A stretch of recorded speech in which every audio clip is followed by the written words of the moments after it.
as we know, about 50 to 60% of all the energy that is used is to heat and cool buildings, which is an enormous amount. Building automation technology allows integrators to fine-tune control systems so they can make efficiencies and decrease the energy use across buildings globally. The use of our ultrasonic and electromagnetic flow and energy monitoring systems are pivotal for optimizing this plant.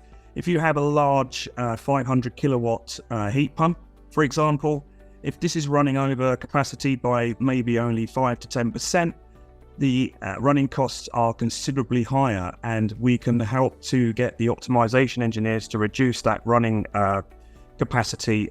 In turn, over many buildings, that will reduce our carbon footprint significantly.